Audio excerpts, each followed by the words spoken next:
오늘은 아마 제가 이 교회에 부임해서 이렇게 많은 분들 앞에서 처음 설교하는 날인 것 같아요. 그래서 먼저는 저라는 사람이 어떤 사람인지에 대해서 이제 소개를 드려야 할 것 같습니다. 그래서 오늘 자기소개서를 좀 가지고 나왔습니다. 사실 저라는 사람에 대해서 뭐 그렇게 궁금하실 게 있으실까 싶기도 하네요. 그냥 딱 보기에도 올해 한 50살 먹은 아줌마인데, 네, 사실 저는 그렇게 중요한 사람은 아니지만 저를 통해서 정말 좋으신 우리 하나님을 조금이나마 소개할 수 있다면 큰 영광이겠습니다. 저는요, 극도로 내성적이고 왕소심하고 대박 소극적인 사람입니다. 자존감도 좀 낮고요, 자신감도 좀 별로 없는 사람이에요. 이 반응은 뭐죠? 좀 안 믿으시는 표정이어야 되는데 네, 진짜입니다. 근데 이제 만약에 취업을 앞두고 자소서를 이렇게 썼다간 큰일 납니다. 이렇게 쓴 자소서는 이제 보지도 않는다고 하더라고요. 어쨌든 근데 저는 많은 사람들 앞에서 이렇게 말하는 걸 되게 어려워하고 두려워하는 사람이었습니다. 저는 사남매 중에 첫째로 태어나서 자랐는데요. 첫째들이 보통 그러하듯이 책임감과 성실함으로 무장한 그런 사람이었습니다. 잘하는 건 없지만 그렇다고 잘 못하는 것도 없는, 공부는 빼고요. 근데 일단 못하는 것이어도 일단 해야 된다라고 일이 주어지면 이렇게 어떻게든 꾸역꾸역 해내는 그런 사람이었습니다. 그러다 보니까 이렇게 참기도 잘하고 이렇게 막 억지로 막 간신히 오래 참고 잘 견디고 이런 형용사와 동사들이 저를 이렇게 대표적으로 소개하는 말들이 되었습니다. 근데 이렇게 참고 견디면서 남의 요구를 잘 거절하지 못하고 이렇게 좋은 사람인 척 살다 보니까 이렇게 저에 대해서 누가 좋지 않은 평가를 하거나 이러면 이렇게 잘 참지 못하는, 그러니까 나를 향한 평가에 대해서 되게 민감한, 속이 좁고 좀 피곤한 사람이었습니다. 제가 과거형으로 말하고 있다는 것에 주목하시기 바랍니다. 과거형입니다. 물론 사람들은 이런 저를 볼 때, 어렸을 때 참 참하다, 되게 성실하고 책임감 있고 믿을 만한 사람이다, 맏며느리감이다, 이런 말들 많이 합니다. 근데 저는 이런 말들이 사실 칭찬으로 들리지 않았었어요. 계속 더 참아라 하는 소리로 들렸거든요. 좀 거절할 때는 좀 매몰차게 거절하고 도도하게 딱 선을 긋고 막 이렇게 거절의 이유를 댈 때도 상대방이 한마디 반박도 못하게 그냥 이렇게 막 쏴붙이듯이 그냥 도도하게 확 그냥 막 도도하고 차갑고 멋있는 그런 커리어 우먼처럼 보였으면 좋겠다, 이런 상상을 늘 했었습니다. 그래서 자기 일에 빈틈없고 남들이 함부로 대하지 못하는 그런 아우라가 있는 여자, 좋겠죠. 하지만 현실은요, 항상 이렇게 제대로 표현 잘 못하고 말하려고 그러면 막 가슴이 막 뛰고 얼굴 시뻘개지고 그러다 결국 바보처럼 묵묵히 있다가 남들이 나를 뭔가 좀 대변해 주기를 기다리는 그런 순딩이 같은 사람이었습니다. 그런 제 자신이 너무 싫었어요. 그래서 어떻게 하면 나를 좀 바꿔볼 수 있을까, 어떻게 하면 이 내성적인 성격이나 기질들을 좀 바꿔서 내가 바라는 그런 멋지고 이렇게 유능한 그런 여자가 될 수 있을까 생각 끝에 어느 날 머릿속으로만 그리던 그런 여성상을 연습하기 시작했습니다. 그래서 일단 웃지 말아야 돼. 웃으면 사람이 좀 실없어 보이고 이렇게 무능해 보여. 시크하게 약간 두통이 있는 듯한 표정으로 미간을 살짝 찌푸리고, 이렇게 하면 사람들이 나를 가볍게 대하지 않고 더 중요한 사람으로 존중해 줄 것처럼 기대했습니다.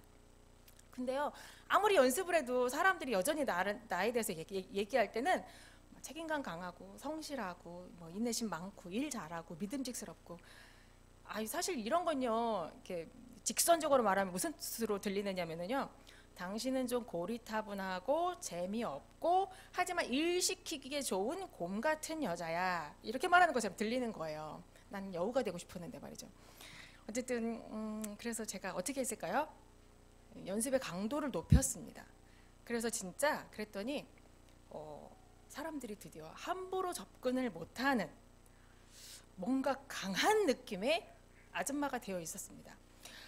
근데 느낌만 진짜 그런 게 아니라요, 실제로 정말 남들이 못하는 일을 아무렇지도 않게 척척 해내고 다들 겁내는 일을 일상처럼 여기면서 그렇게 해내면서도 힘들다는 투정 한 번 안 하고 그렇게 사는 내 자신을 볼 때, 아, 그래. 어느 정도는 내가 원하는 그림이 나오고 있어. 좋아. 그러면서 실제로 사람들의 평가가, 나를 말하는 평가가 조금씩 달라지는 것을 느낄 수가 있었습니다. 저를 보고 뭔가 있는 것 같다고, 뭔가 강해 보인다고, 드디어 그런 말들을 하기 시작했어요. 성공적이야, 됐어. 근데요, 행복하지가 않지 왜? 남편은 그런 나를 보면서 항상 못마땅한 표정을 지었습니다. 왜 그러지? 열심히 완벽하게 유능한 여자임을 증명해내려고 하면 할수록, 내가 맡은 일에 대해서 흠없이 일을 완벽하게 하려고 애쓰면 애쓸수록, 내 자신한테는 혹독하더라도 내가 맡은 일에 대해서 빈틈없이 하려고 되게 애를 쓰는데, 왜 나를 향한 불평과 요구는 이렇게 끝이 없지? 저 불평을 그치게 하려면 도대체 얼마나 더 열심히 해야 한다는 거야? 숨이 차더라고요. 뭐가 잘못된 거지?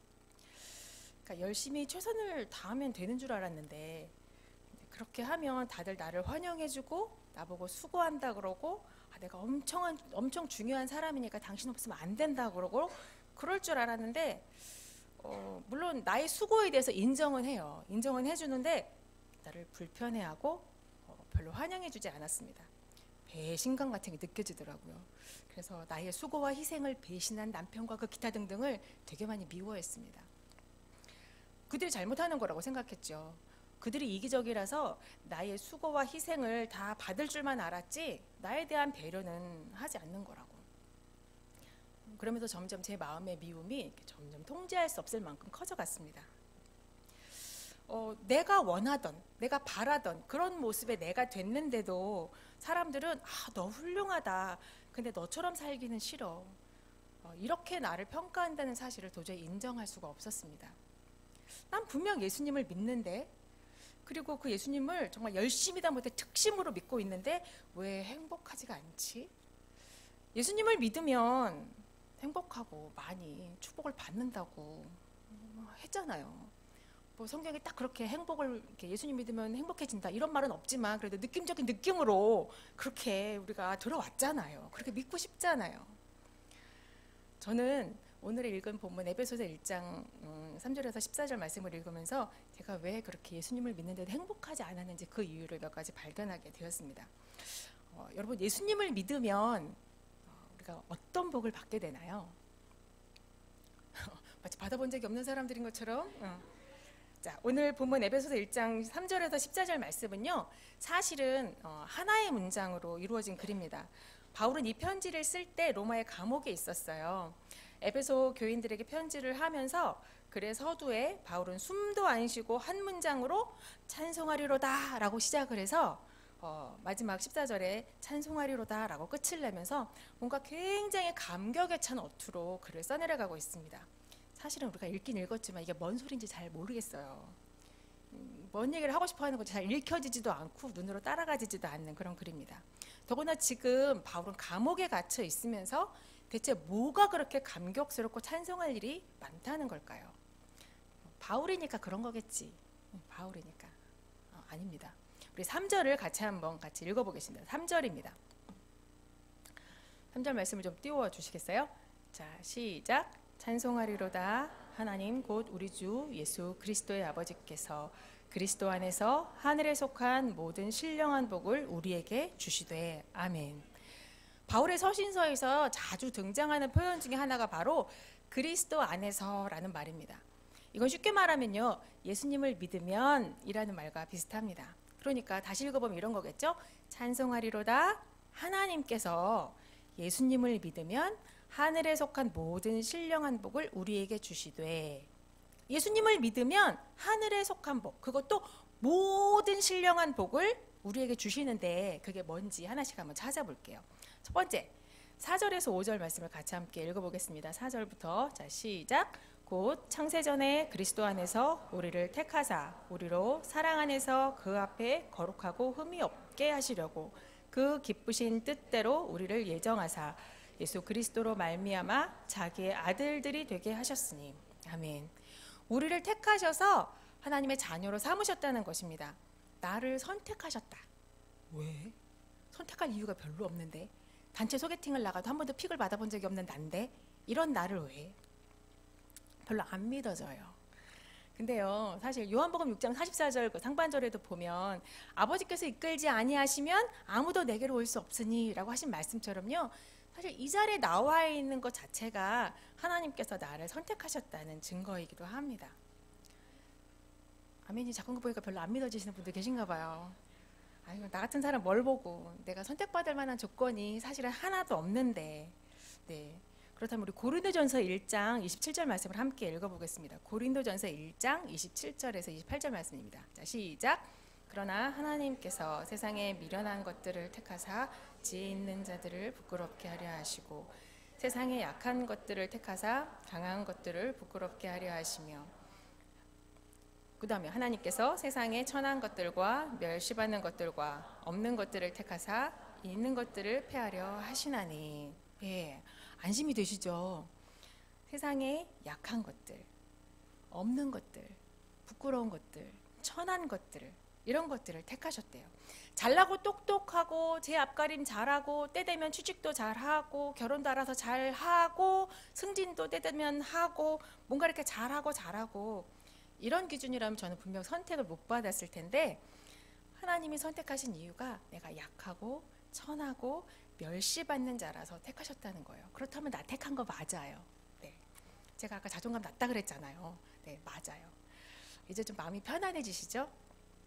여기 있는 사람 하나도 예외 없이 하나님이 선택하신 이유가 미련해서 약해서 천해서 그래서 선택하신 것입니다. 이런 나를 선택하신 하나님의 은혜를 우리가 알고 나면 나를 보는 눈이 조금 달라집니다. 내가 열등감을 느끼고 있던 바로 그것 때문에 하나님이 나를 택하셨다는 것입니다. 네, 저 약한 거 맞아요. 그러니까 뭐 자랑할 건 없죠. 자랑거리는 아니니까. 하지만 감사해요. 그것 때문에 날 선택해 주셔서. 저는 진짜 못났거든요. 누가 조금만 나에 대해서 뭔가 이렇게 안 좋은 소리를 하잖아요. 그럼 몇 날 며칠을 그 말이 제 가슴과 머릿속에 박혀가지고 나가지를 않아요. 그 말에 매여서 저를 계속 자책하고 그 말이 이 세상의 주인이 한 말씀인 것이냐 거기에 매여서 아무것도 못합니다. 못났어요. 남들한테 무시당하기 싫어서 어떻게든 무시 안 당하려고 일부러 막 인상 쓰고 센 언니인 척 막 그렇게 해야만 버텨내는 그런 못난 사람이 바로 저였습니다. 그래서 그렇게 못나서 하나님이 선택해 주셨어요. 내가 잘나서 된 게 아니니까 자랑거리는 아닌데 그러니까 되게 감사합니다. 자, 두 번째요. 우리가 예수님을 믿으면 받는 하늘의 신령한 복이 뭐냐면요. 7절에 있습니다. 7절 말씀 같이 한번 읽어보겠습니다. 시작. 우리는 그리스도 안에서 그의 은혜의 풍성함을 따라 그의 피로 말미암아 속량 곧 죄사함을 받았느니라. 아멘. 죄사함의 축복이에요. 죄를 사해 주셨어요. 이거는 좀 쉽게 좀 이렇게 저 식으로 표현하자면 덮어주시는 은혜 이렇게 저는 자주 표현합니다. 진짜 이렇게 나쁘고 더러운 게 없어져서가 아니라요. 여전히 더럽고 추악하고 부끄러운 거 여전히 있지만 그 위에 이렇게 하얀 천을 덮어서 안 보이도록 덮어주시는 은혜입니다. 제 남편이요, 이렇게 40 중반 이후로 넘어가니까 주님의 은혜로 좀 변해가기 시작하더라고요. 저를 긍휼히 여기게 되었다라고 어느 날 뜬금없이 고백을 했어요. 네, 저를 불쌍하게 여기는 거예요. 감사하게도. 저희 남편이 예전에 되게 엄격하고 기준이 엄청 높은 사람이었거든요. 그래서 그 기준에 저를 맞추려고 무던히 애를 썼어요. 얼마나 잔소리가 심했겠어요. 근데 언제부턴가 그냥 저를 포기했다 그러더라고요. 감사하게. 기분은 조금 나쁘긴 한데요. 어쨌든 더 이상 나를 바꾸려고 애쓰지 않고 그냥 덮어주는 겁니다. 그러니까 관계가 되게 많이 부드러워졌어요. 그러니까 부부 사이도 이런데 하물며 하나님과 우리 사이는 더 말할 것도 없겠죠. 우리를 불쌍히 여기시고 긍휼히 여겨주셔서 그냥 덮어주시는 겁니다. 우리가 정말 죄가 없고 깨끗해서가 아니에요. 있지만 그냥 이렇게 덮어주시는 거예요. 근데 문제는요, 우리가 예수님 믿고 나면 나쁜 짓 안 하나요? 예수님 믿고 나면 거짓말 하던 거 안 해요? 음란한 생각 안 나나요? 그랬으면 좋겠는데요, 안타깝게도 합니다. 죄사함을 받은 건 감사한데 여전히 내 삶에 계속 죄가 드러나요. 그러니까 이 죄사함의 축복이라는 게 왔다가 다시 간 거 아니야 이렇게 느껴질 때가 간혹 있습니다. 근데 아닙니다.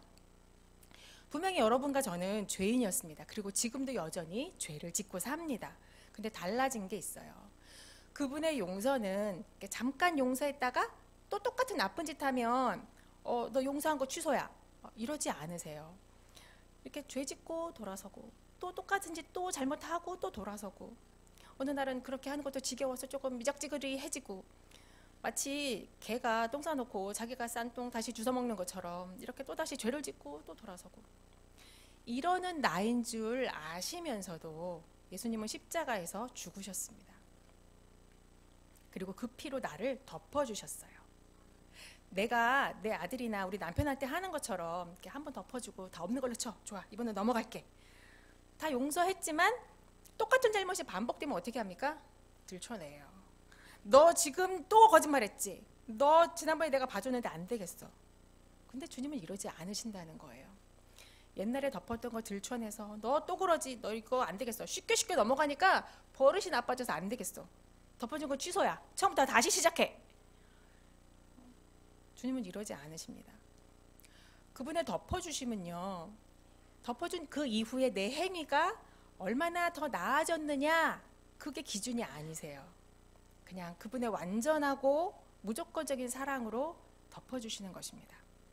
이게 덮어주시는 은혜, 죄사함의 은혜입니다. 우리는 애나 어른이나 할 거 없이요 다 짐 지고 살아요. 대빵 힘들어요. 여러분 힘드시죠? 표정을 보아하시니 그러세요. 되게 힘들어요. 가족들 안에 관계의 문제 힘들어요. 돈 문제 아우 대박 힘들어요. 거기다 병도 있어요. 힘든 문제, 학업의 문제, 진로의 문제 되게 힘들어요. 근데요, 제일 무거운 짐, 나를 제일 힘들게 하는 짐은 뭔지 아십니까? 바로 죄의 짐입니다. 이것이 우리를 가장 비참하게 만드는 것입니다. 예수님이 피 흘려주심 때문에 이 모든 짐이 사라졌습니다. 자, 죄의 짐이 사라졌으니, 그리고 예수님을 믿으면 이제 다시는 그 죄를 들춰내지도 않는다고 하니까 그럼 이제부터 막 살아도 되겠네? 아니요. 이것은 진짜 속죄의 은혜를 깨달은 사람이 하는 말이 아닙니다. 진짜 속죄의 은혜를 깨달으면 그렇게 살 수가 없어요. 나를 구해주신 그 죄의 짐이 얼마나 무겁고 무서운 것인지 아는 사람은 다시는 그 짐 밑으로 기어들어가 살 수가 없습니다. 그렇게 살고 싶어지지가 않아요. 이것이 속죄함의 은혜요, 그 복을 우리가 예수님 믿을 때 이미 받았습니다. 요한계시록에 그렇게 말씀하십니다. 지금 이후로 주 안에서 죽는 자들은 복이 있나니. 네, 주 안에서 죽는 자들은 복이 있다. 대체 어떤 죽음이 복이 있는 걸까요? 옛날에 여러분 미이라라는 영화 아세요? 옛날 사람 옛날 사람이라서 미이라 그 영화 보면은요, 이렇게 도굴꾼이랑 고고학자가 옛날 이집트 파라오의 그 숨겨진 보물들을 찾으러 막 이렇게 떠나잖아요. 그러다 결국 마지막에 그 보물 그 지하에서 막 그걸 찾아내요. 근데 이 그 지하의 그 보물 창고가 막 흔들리면서 이제 무너지려고 막 하잖아요. 그래서 이제 주인공은 당연 탈출을 해요. 근데 이제 막 흔들리면서 출입구가 막히고 거기 엑스트라 겸 약간 이렇게 보조 출연자로 나온 사람이 거기 갇혀요. 근데 보물이 얼마나 많은지요. 끝도 보이지 않는 엄청난 큰 방이 전부 다 가득 보물이에요.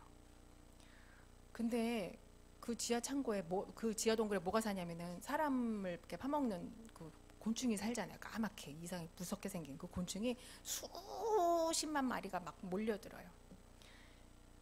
아무리 많은 보물이 쌓여 있는 방이라 할지라도 그게 무슨 소용이 있을까요? 그 방 안에 갇힌 사람에게는. 우리가 돈이 많으면, 성공하면, 명예롭게 살다 죽으면, 자식이 잘 되는 걸 보고 죽으면 조금 위안은 될 것 같아요.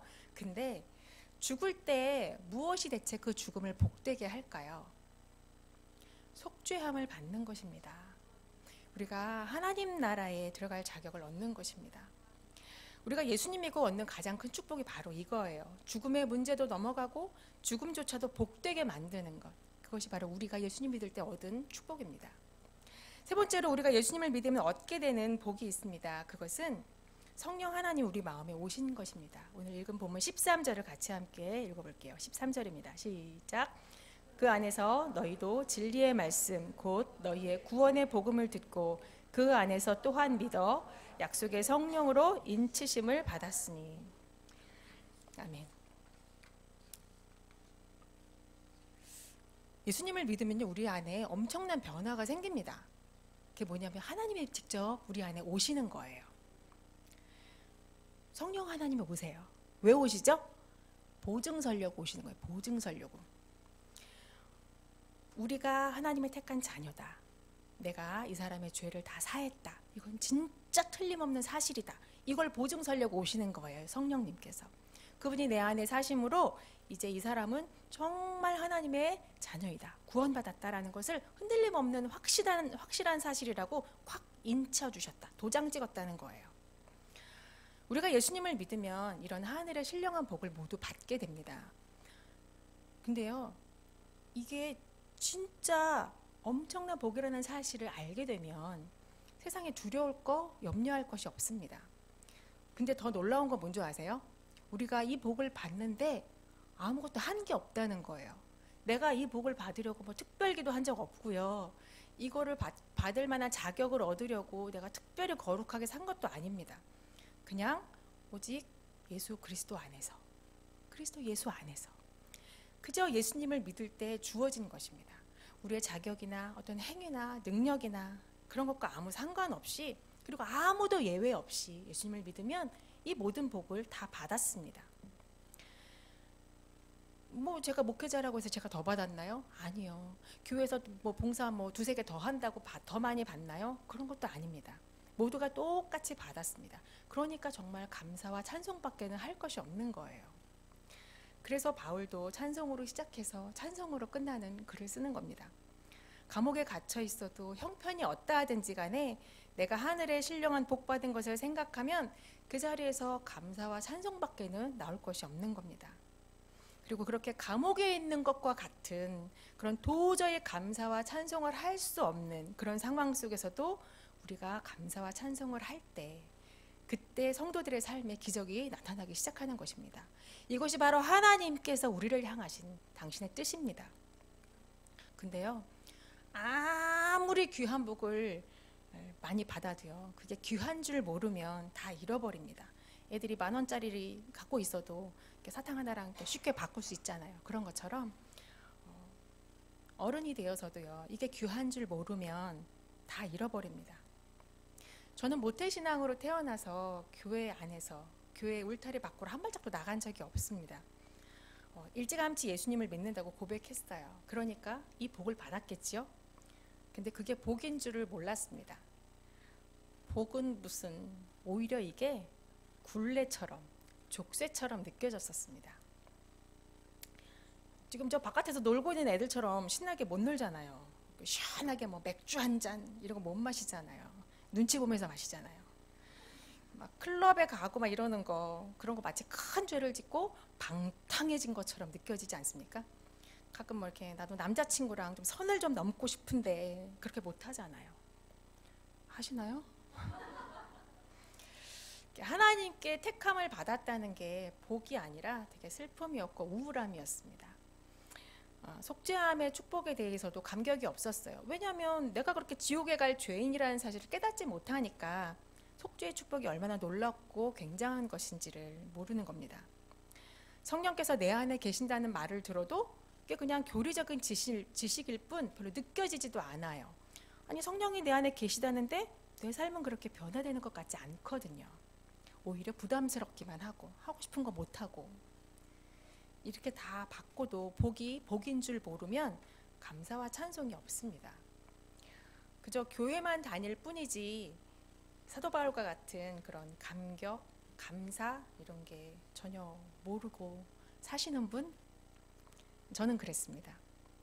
마음에 상처도 많고 우울함도 가득하고 그저 주일 성수하는 것만으로도 신앙생활 의무를 다했다 생각하고 예수님의 존재는 찾을 길이 없고 대신에 예수님이 없는 그 허전함을 열심으로 봉사하는 것으로 대신 채우고, 좀 나이가 들어서는 그저 열심히 일해서 돈 벌어서 집장만 하고 가족들 잘 건사하고 뭐 취미생활 좀 이렇게 간혹 하고 또 뭐 때에 따라 이렇게 좀 마음이 내키면 인심 좀 쓰면서 성경 공부도 좀 하면서 이렇게 사는 거.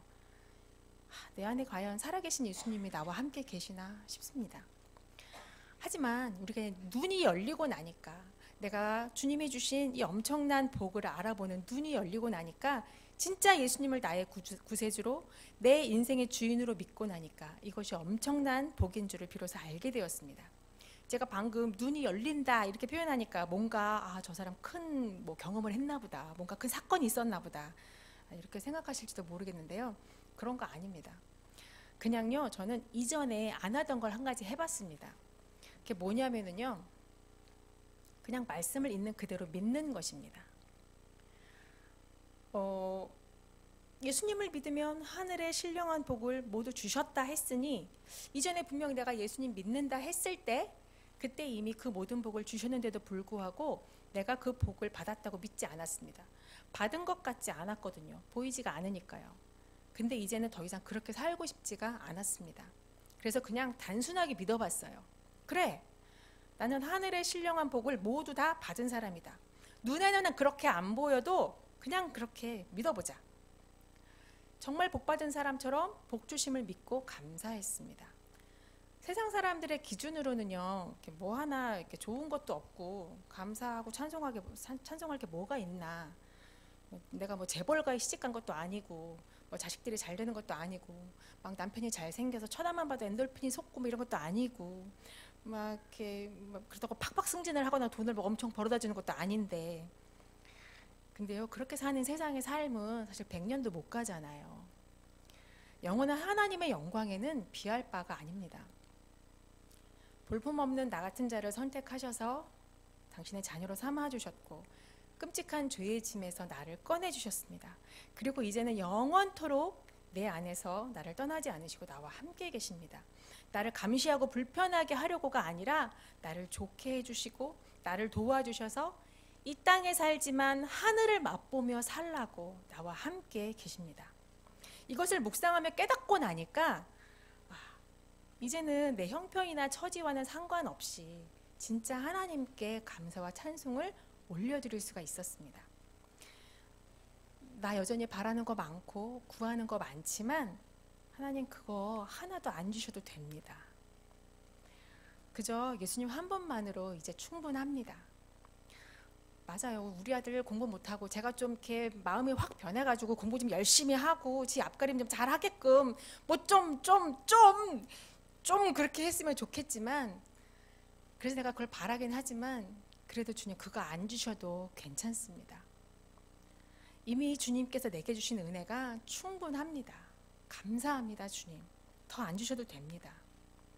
이것이 여러분 앞에서 저를 소개하는 전부입니다. 에이, 바울이니까, 목회자니까, 그래서 괜히 하는 말 아니고요.